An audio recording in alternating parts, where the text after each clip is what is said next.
Bienvenidos.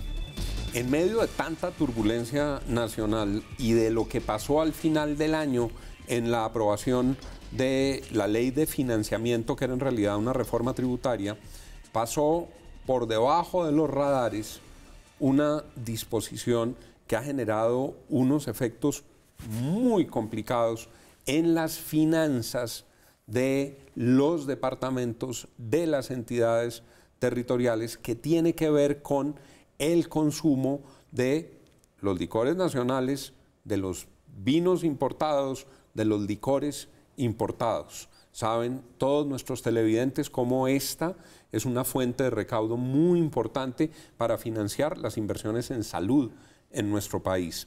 Y por otra parte, lo hemos discutido en otros programas, hay una largamente probada teoría económica que sostiene que cuando se excede de un determinado nivel de tributación, el Estado no recauda más, sino menos, porque vienen evasión y contrabando. ¿Fue eso lo que pasó buscando generar más plata y gravar más a los licores? Por hacer más van a recoger menos y de paso nos van a dejar un problema muy serio con la financiación de la salud en Colombia. Dos voceros muy autorizados, el director de la Asociación Colombiana de Industrias Licoreras, el doctor Juan Alberto Castro, donde están representadas las más importantes licoreras de Colombia. Basta mencionar la Licorera del Valle, la empresa de licores de Cundinamarca, la fábrica de licores de Antioquia, las licoreras que financian la salud en los departamentos. Y el doctor J.E. Rueda, le digo J.E. porque así es que salen los... el doctor Perfecto. Julio Eduardo Rueda, que representa desde el buen vivir a los importadores de vinos en nuestro país. Los saludo, les doy la bienvenida, es un gusto tenerlos aquí.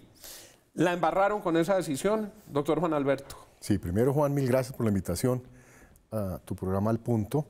Y yo creo que sí, la embarraron de buena fe, porque el DANE es un organismo técnico con un director con todas las capacidades, pero la ley 1816 de 2016, digamos que le dio una tarea ingrata y difícil en los tiempos de hoy, porque esa misma tarea la tuvo el DANE en los años 90, Julio Eduardo lo recuerda, pero en aquella época habían 3 referencias de automóviles, 2 canales de televisión, y hoy hay 3.000, 4.000, 5.000 referencias de licores, desde aguardientes, rones, vinos, whiskies. Entonces, para el DANE es una tarea tremendamente ingrata, tremendamente difícil, costosa, pero es la ley. Entonces, tuvimos desde 2016 una primera resolución que operó en 2017 con unos precios más o menos razonables. Luego, 2018, con un estudio de 2017, unos precios que se bajaron porque atendieron la solicitud de los importadores de incluir los precios de mayoristas. Luego los gobernadores se quejan porque estaban recaudando menos como consecuencia de esa resolución, y esta nueva resolución con una nueva metodología que incluye bares, restaurantes, delicatessen, discotecas, pues termina poniendo como precio de venta al público unos precios base gravable promedio que le ordena la ley, superiores a los del año pasado en más del 100% en los casos de los licores que nosotros tenemos. O sea que el impuesto se incrementa de una manera bárbara. Sustancialmente. Y cuando se incrementa tanto, doctor Castro, lo que termina pasando es que si una persona va a tomarse su botella de aguardiente y le vale tanta plata, pues finalmente lo que terminan es estimulando los que sacan las cajas por debajo de cuerda y las venden de contrabando, conejeando a las licoreras, o licores que traen de abierto contrabando y los venden sin pagar un solo peso de impuestos. O lo que es peor, Juan, licores adulterados, fabricados artesanalmente, chiviados, que rehusan las botellas que se recogen en los basureros, de manera que, lo dijiste muy bien en la introducción, Juan, los impuestos tienen que tener un grado que no tanto que quemen al santo ni tan poquito que no lo alumbren, porque si se exceden en la tasa de tributación, pues hay una gran evasión, pasa en el impuesto de renta, pasa en el IVA, pasa en todo, y hay que buscar ese justo medio, y ese justo medio es lo que no aparece en la resolución del DANE, porque se hizo una investigación muy sofisticada, pero que condujo a un precio que es excesivo, pero sobre todo, Juan, no hay seguridad jurídica para nadie, ni para los importadores ni para nosotros, cuando la misma entidad del Estado el año anterior tiene un precio y este año lo duplica. Los economistas la llaman la curva del Laffer, y es que cuando se llega al tope en la tributación, entre más suben los impuestos, menos recauda el Estado. Doctor Rueda, desde la perspectiva de los importadores de vinos, ¿qué le va a pasar al mercado? Y le pregunto, temor por el contrabando, porque si se pone tan caro el vino legalmente importado. La locura porque pues obviamente las empresas tienden a desaparecer literalmente, no es exageración. Y hay que tener en cuenta un capítulo histórico, que es lo que ya vivió el país, que no entendemos nosotros por qué las buenas medidas del país se retrotraen, se rechazan, se eliminan y se crean nuevamente las mismas medidas de años anteriores. El decreto que existió, el 223 del año 95, suscitó al país un 75% de contrabando, un 25% de importaciones legales. ¿Esa era la proporción? Esa era la proporción. De cada 4 botellas, 3 eran de contrabando. Eran de contrabando. Así es, Juan. Gracias a un esfuerzo y a una conciliación que se hizo básicamente con los gobernadores, con la industria licorera, con los importadores de licores, con los importadores de vinos, secretarios de Hacienda, logramos darle trámite a la ley 788 a través del Congreso de la República, que fue una ley fantástica porque funcionamos 15 años con un efecto que fue revertir la situación. Pasamos básicamente de tener un 75% ilegal a legal y un 25% que por obvias razones en Colombia sigue siendo de contrabando. Y abrir el capítulo de los vinos que en el año 2000 no existía, hoy se importan 2 millones de cajas, pero donde no había contrabando.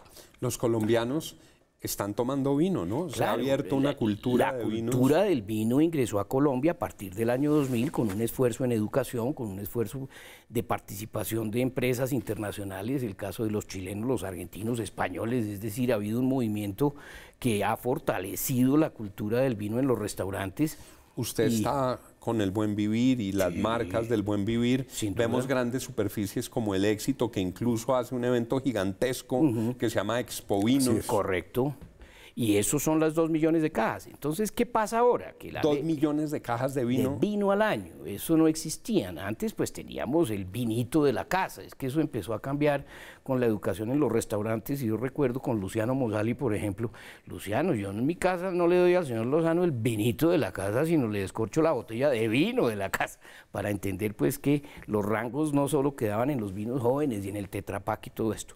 Pero bueno, se crea la 1816 y la 1816 regresa a la misma, al mismo sistema de ad valorem, etcétera, etcétera, que fue pues un error cometido básicamente por el gobierno del ministro Cárdenas en su intención de mejorar los puntos que faltaban para ingresar a la OCDE, pues tocó el tema de los licores y el tema de los licores pues quedó nuevamente con unos gravámenes que son 20, en el caso de los vinos, 25 ad valorem, más un ICO, más un IVA.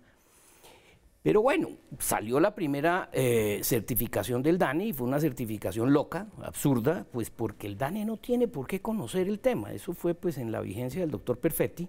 El DANE no sabe de vinos. No, es que no ni tiene expertos en vinos. O sea, hay una cepa austríaca que se burlan mucho cuando yo la pongo de ejemplo, que es una uva que se llama la Gruner Veltliner. Pues la Eso es pronunciado en alemán. Pues, este alemán de... en alemán de Chapinero. En alemán Chapinero 1, claro. Entonces, pues obviamente el funcionario del DANE no tiene por qué entender si eso es un gran reserva, si ese vino ha pasado por barrica o no ha pasado por barrica, es decir, es un tema extremadamente complejo. Pero el tema va a que logramos nosotros convenir una metodología con el DANE que fue lo más sensato en su momento. O sea, hicimos una conciliación con el DANE para que saliera lo más racional.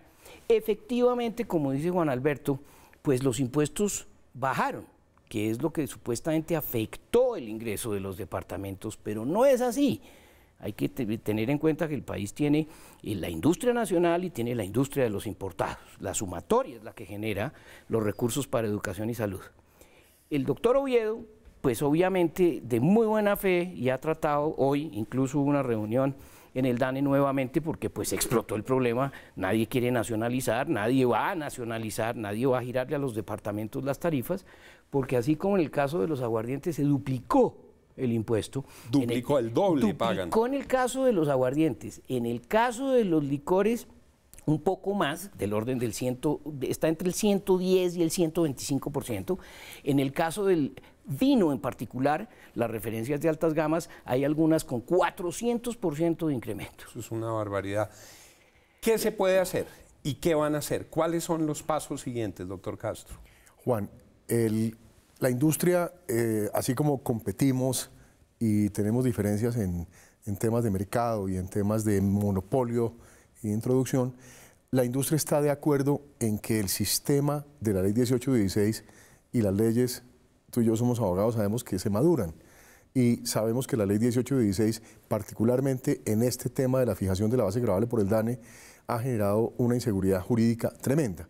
Entonces, en el Congreso, en el Ministerio de Hacienda, con el doctor Alberto Carrasquilla, con el doctor José Manuel, ya Julio Eduardo ha hablado, en el Ministerio de Comercio, el presidente Duque fue miembro de la Comisión Tercera del Senado y él no era partidario de que se modificara la ley 788, que fue la que rigió durante 15 años con muy buen éxito, pero digamos que unos compromisos internacionales nos obligaron a que en el Congreso avanzáramos en ese sentido. Hoy queremos regresar al impuesto simplificado al consumo, que es por grado alcoholimétrico. Hay que decir que nosotros aceptamos en la industria nacional que los aguardientes pagamos más del 40% de presión fiscal por cada botella vendida. Y eso está bien. En el mundo los licores tienen un impuesto mayor que los otros productos de consumo. Entonces, la propuesta con el gobierno es, en la ley del plan de desarrollo, introducir una modificación que le quite al DANE esa responsabilidad de fijar la base gravable, y en el entretanto estamos trabajando con el director del DANE para que entienda que hay unas equivocaciones palmarias en la elaboración de estas listas, y segundo, que definamos mejor con un decreto en el Ministerio de Hacienda reglamentario de la ley 1816 del 2016, qué significa precio de venta al público, Juan.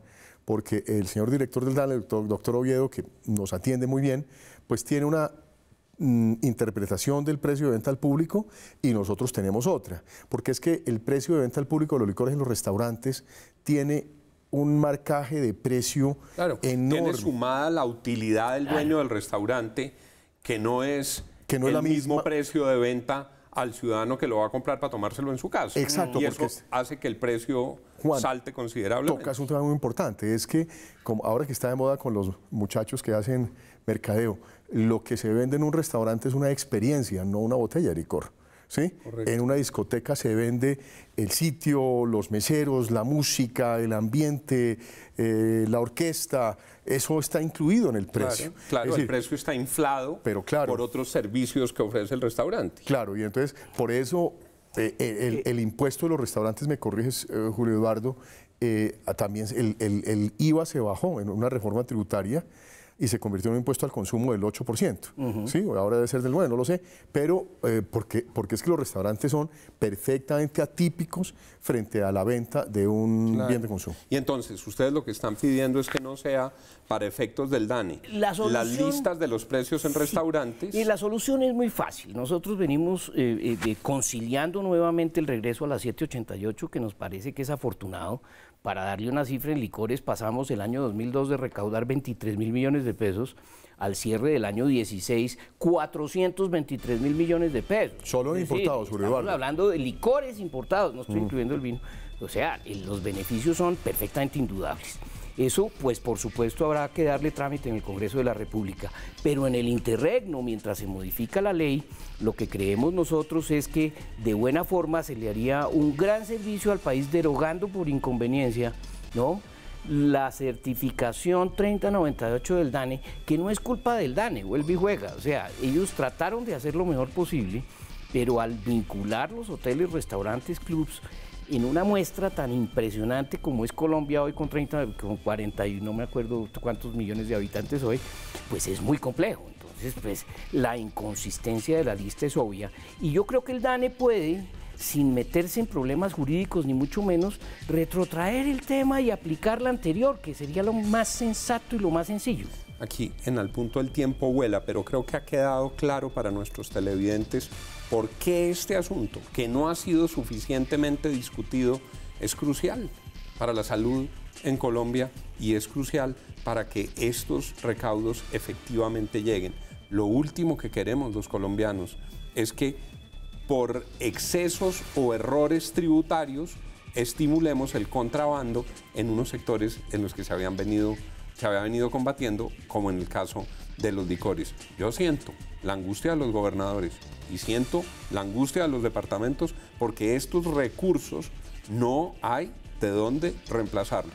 De manera que les agradezco mucho que hayan aceptado esta invitación. Doctor Castro, muchas gracias. A ustedes, Juan, muy importante para nosotros que se ventile esto porque la industria licorera en Colombia es una industria de más de 3 billones de pesos y aportan impuestos más de 1 billón de pesos. Más de 1 billón de pesos en impuestos. Doctor Rueda, muchas gracias. A usted, hombre, muchas gracias. Luego hacemos otro programa y nos explican bien este mundo tan interesante de los vinos, los licores y lo que representan para la salud de los colombianos. A ustedes, gracias por estar con nosotros. Sigan con Red Más Noticias.